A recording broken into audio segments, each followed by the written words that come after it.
Listo. Ok, buen día chicos con todo, excelente día. El primero en que ya amanecemos con lluvia ya en verdad fuertecita, aunque ya había caído una leve lluvia hace unos días atrás, pero ya hoy sí, ya fue una lluvia bastante eh, extensa, ¿no? Ya hasta ahora última madrugada escuché las gotas de lluvia. Muy bien, eh, el día de hoy vamos a ver sociales, como les había dicho, habíamos quedado en el tema de la semana pasada les decía que justamente habíamos hablado del arte, ¿no? El arte en la colonia, ¿ya? Ahora nos vamos a enfocar en otra cosa, nos vamos a enfocar justamente en la educación. ¿Por qué? Porque la educación en la Real Audiencia de Quito, durante la Real Audiencia de Quito, no era una educación común, no era una educación normal. Era difícil educarse en esa época. Vamos a compartir el libro, les voy a explicar.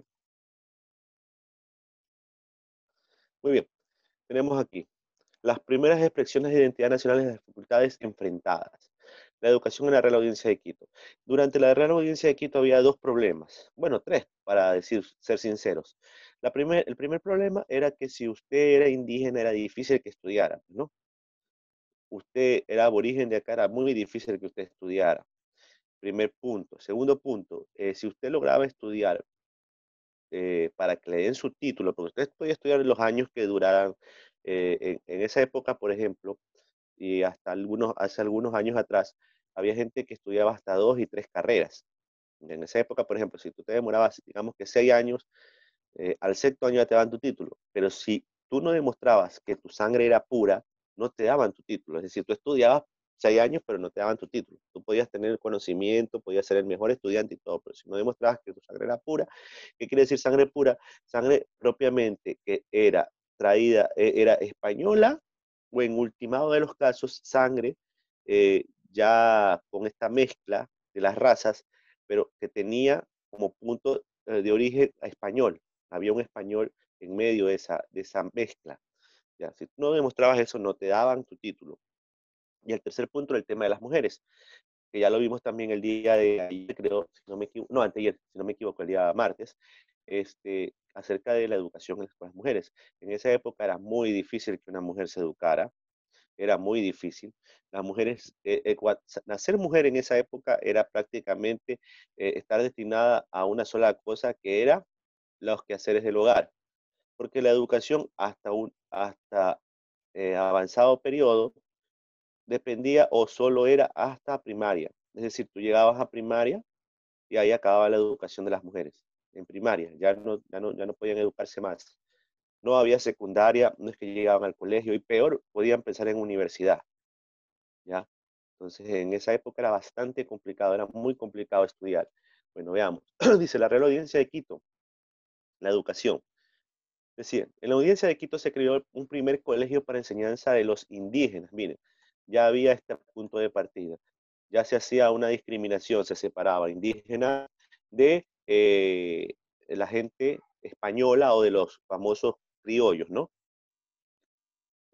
Este es un suceso que continuó incluso después, muchos años después, pero ya no por indígenas, sino por la gente de afrodescendientes, o sea, la gente de color. También hubo esa discriminación, separar. Muy bien. Luego de esas necesidades de capacitación en ciertas artes y oficios, los colegios excluyeron a los indígenas de la enseñanza de algunas materias que en adelante podrían significar la competencia de los colonos españoles. O sea, ellos vacantes, perdón la expresión, pero se les permitió hacer un colegio indígena, pero en este colegio indígena se les enseñaba oficios, artes. Por ejemplo, podían enseñarle para pintar, podían enseñarles oficios como zapatero, como orfebre, ese tipo de oficios. Más no se les permitía otros tipos de oficios y peor, otro tipo de enseñanza. Por ejemplo, un indígena no podía estudiar para ser abogado, no podía estudiar para ser médico, no podía estudiar para ser ingeniero o arquitecto, ¿ya? Era imposible en esa época. ¿Por qué? Porque se los excluía justamente para que no fueran competencia para los colonos españoles. Es decir, para todos esos españoles que habían venido, que ya venían con su carrera y luego tenían hijos aquí en esta tierra que también seguían siendo españoles, porque todavía no se mezclaban, ¿ya? Sus hijos estudiaban acá para que a sus hijos no tuvieran competencia, solo a sus hijos se les permitía estudiar esas carreras, mientras que a los indígenas, los de acá, los aborígenes, a ellos solo se les daba ciertas carreras, o sea, como quien dice, las carreras más feas, o las carreras que eran manuales, las carreras que los españoles no querían hacer, ¿ya? Más o menos lo que ocurre en la actualidad con los migrantes. Por ejemplo, un migrante ecuatoriano cuando se va a Estados Unidos o se va a Europa, va a realizar trabajos que los europeos o los norteamericanos no quieren realizar. Por ejemplo, los norteamericanos europeos no les gusta trabajar limpiando baños, no les gusta trabajar en el campo, no les gusta trabajar cuidando ancianos, ¿ya? Entonces, esos trabajos que ellos no hacen son los trabajos que van a hacer los migrantes, ecuatorianos, venezolanos, mexicanos, centroamericanos, todos esos migrantes van a esos países y trabajan de eso, aquellos trabajos que los que son de ese país no quieren hacerlo. Era lo que ocurría aquí. Los españoles estudiaban, sacaban sus títulos, pero había ciertas tareas o ciertos trabajos que ellos no querían. Entonces esas carreras, esos trabajos, se los dejaban a los indígenas. Muy bien, sigamos. La educación pasó a ser dominio de los criollos y españoles. Muy bien, los criollos justamente son la mezcla que ya existe, pues, ¿no? De los españoles. Es el resultado de esa mezcla cuando ya comienzan los españoles a tener ya familia con la gente de acá, los aborígenes de acá, pues, ¿no? Pues para ingresar a un colegio o recibir el título debían comprobar su pureza de sangre, era lo que yo les decía, pues, ¿no?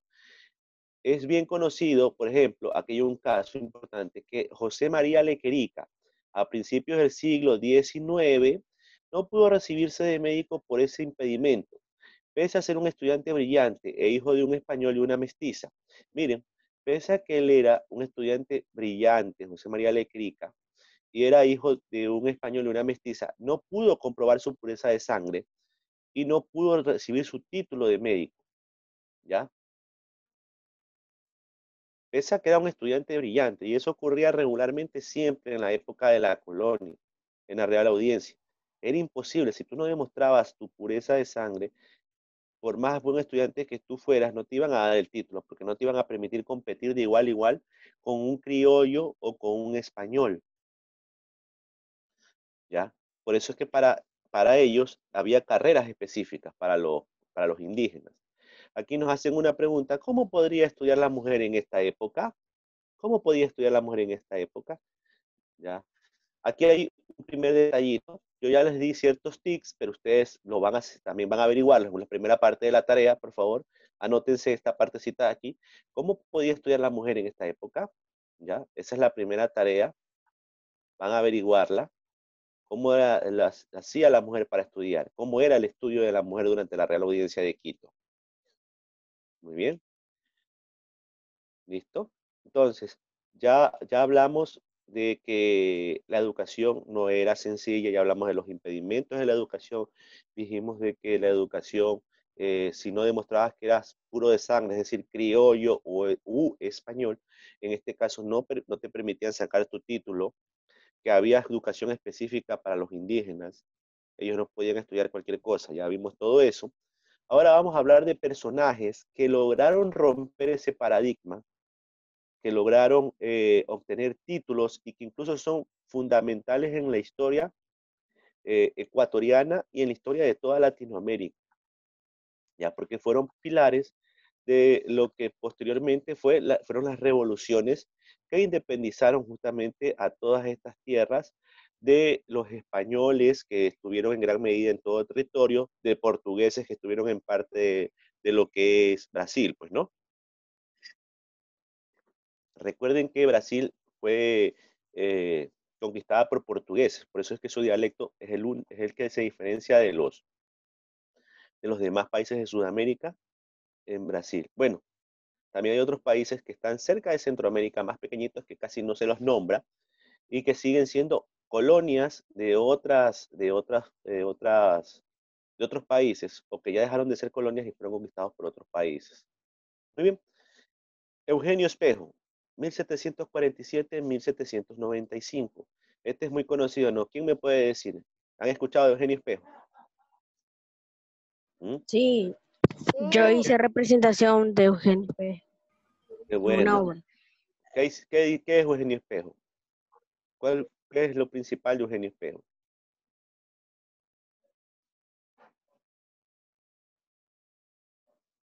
¿Mm? ¿Quién me puede decir? ¿Qué fue lo que él creó? ¿Qué fue lo que él fundó? Lo principal que él hizo.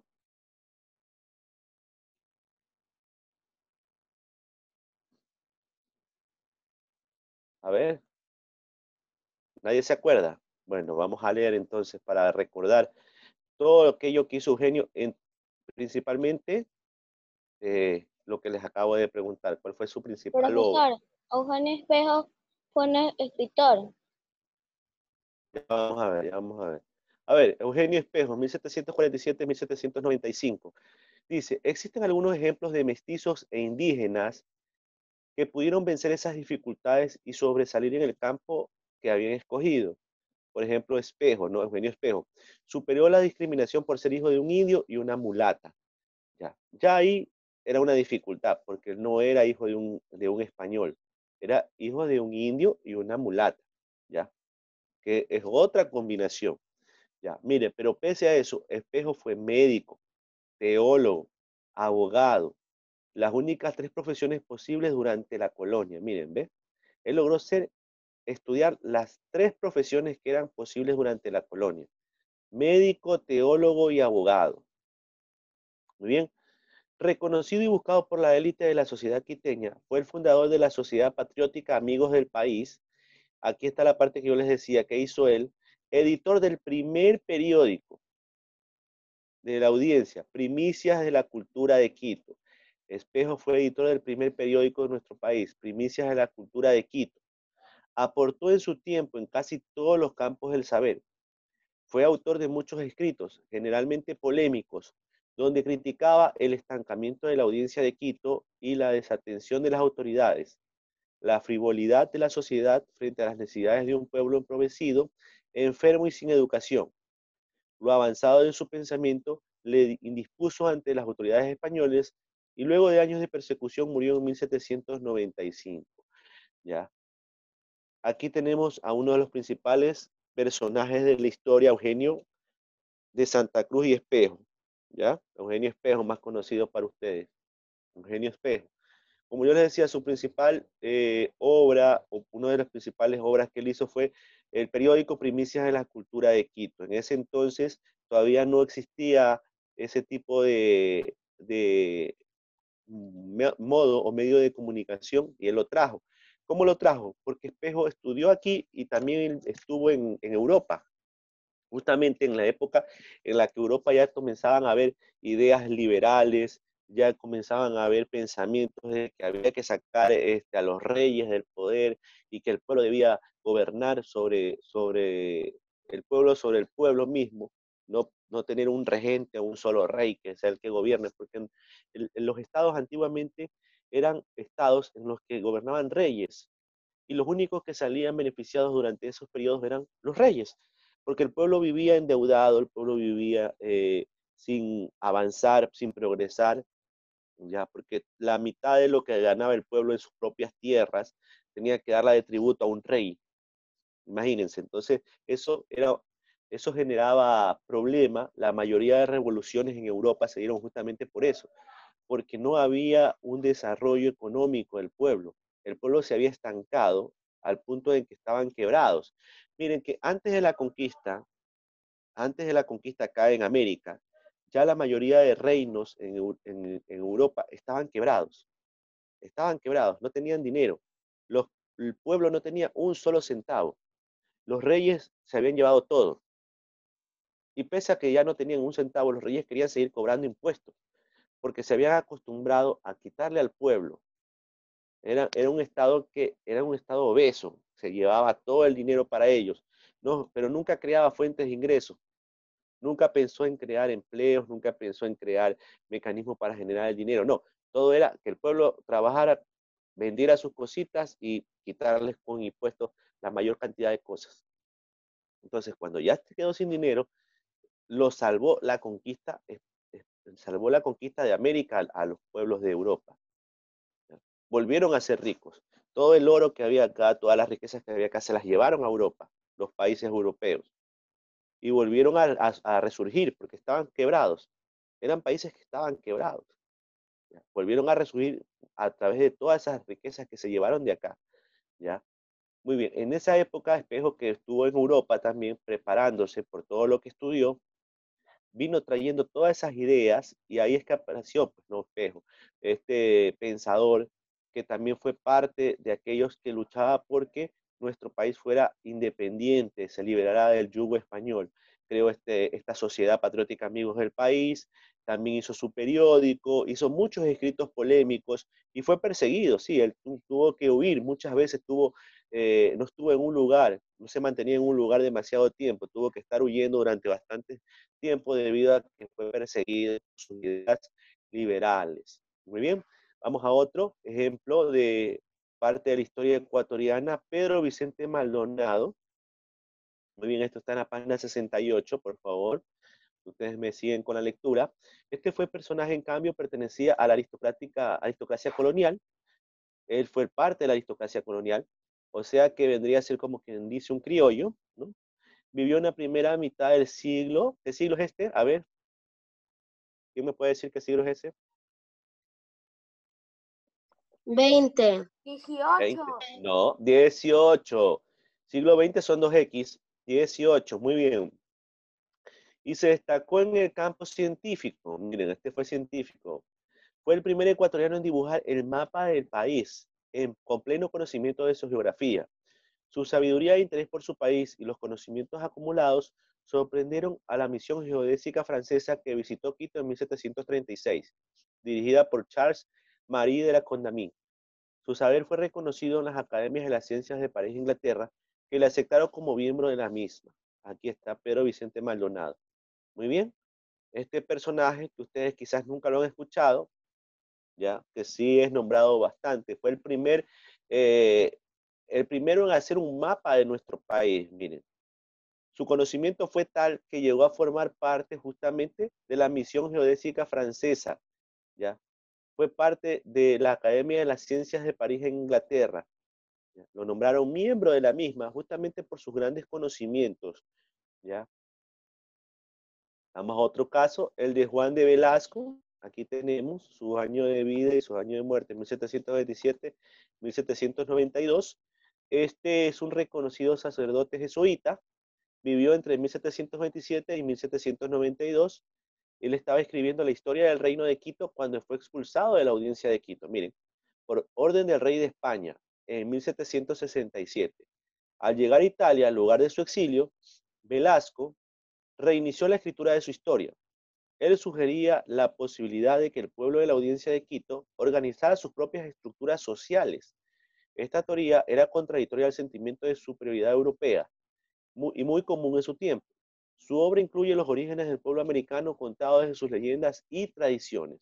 Aquí tenemos a este sacerdote jesuita que fue expulsado justamente de estas tierras por sus ideas independentistas. Miren que en sus escritos él hablaba justamente de eso, de que la audiencia se organizara, que hiciera estructuras de manera que no dependiéramos del rey, que tiene que nombrar un virrey para que gobierne estas tierras, o un comendador, no, todo lo contrario. Él decía que aquí mismo se podía generar esas estructuras.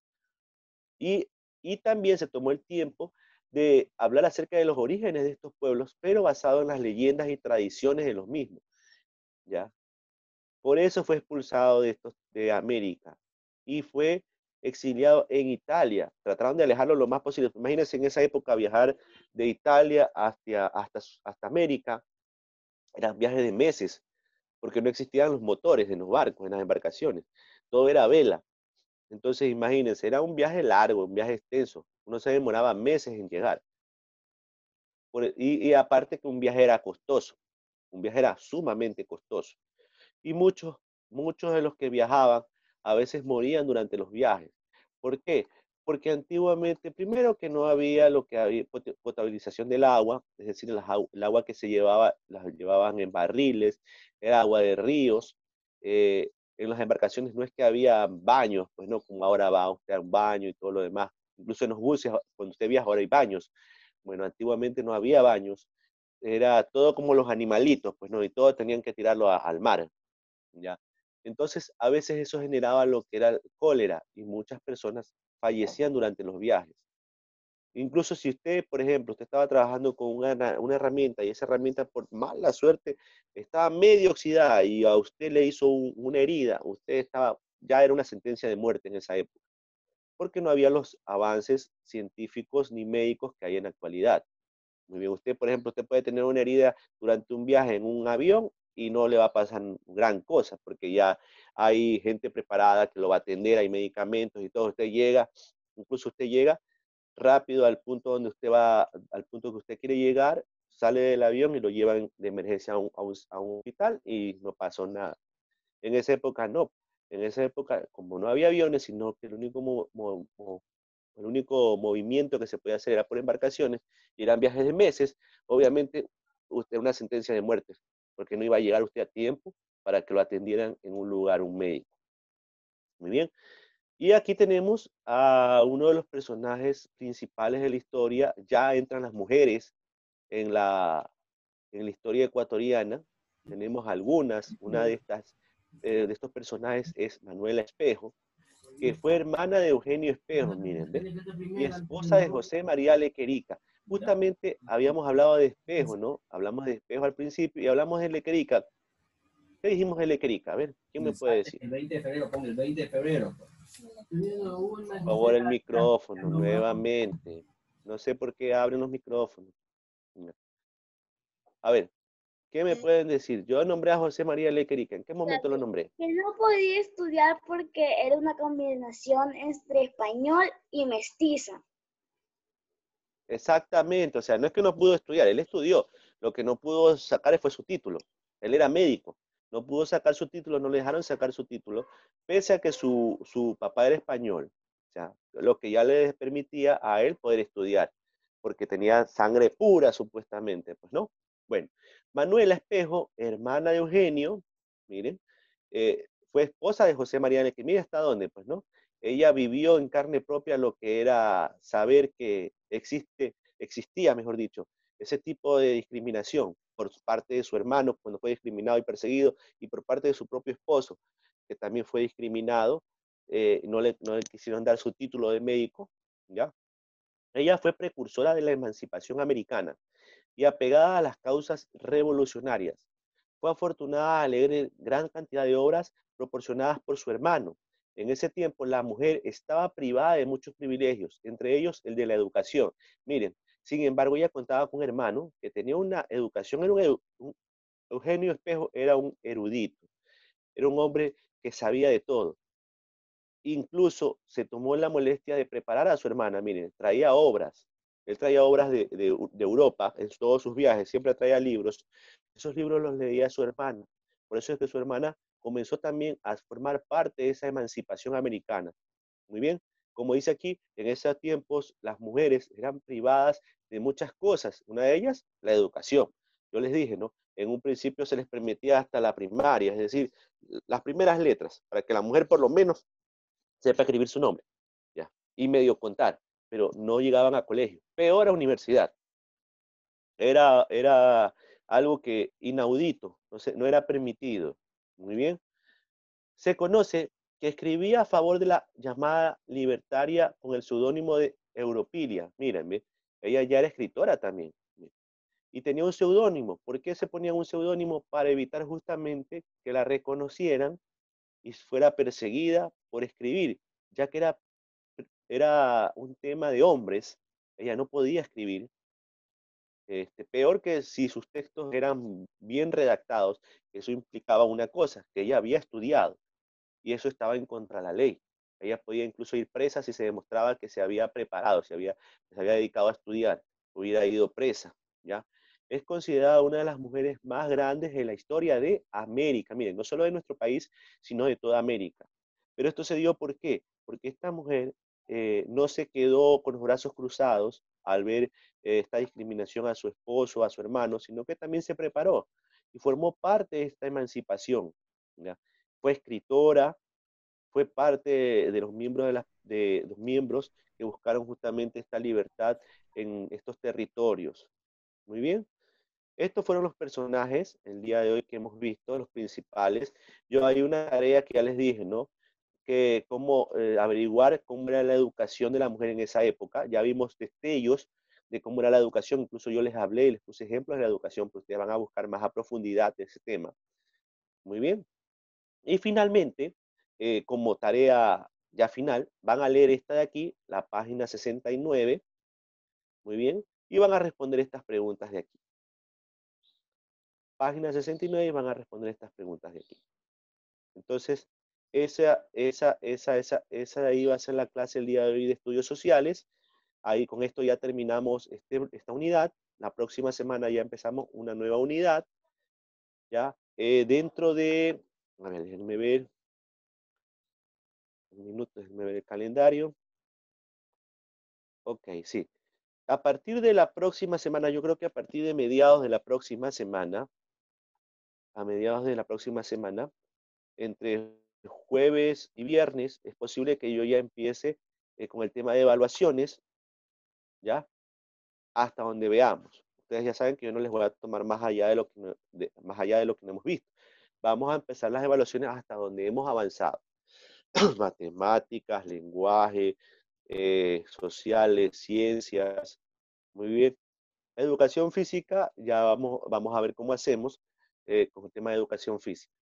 Entonces, miren que les estoy avisando con tiempo. Este jueves o viernes es posible que ya empecemos con el tema de evaluaciones. Ya vamos a ir estructurando ya ese tema. Ya voy a presentar las evaluaciones para que ya podamos tenerlas. ¿Cómo lo vamos a hacer? Yo les pedí que no borren el modo todavía, porque ese va a ser el mecanismo por el cual le vamos a tomar, ya que la plataforma que tiene la institución todavía no tiene habilitado un mecanismo de prueba. ¿Ya? Entonces vamos a utilizar el modo para la prueba, solamente para la prueba. Le ruego, por favor, dígame.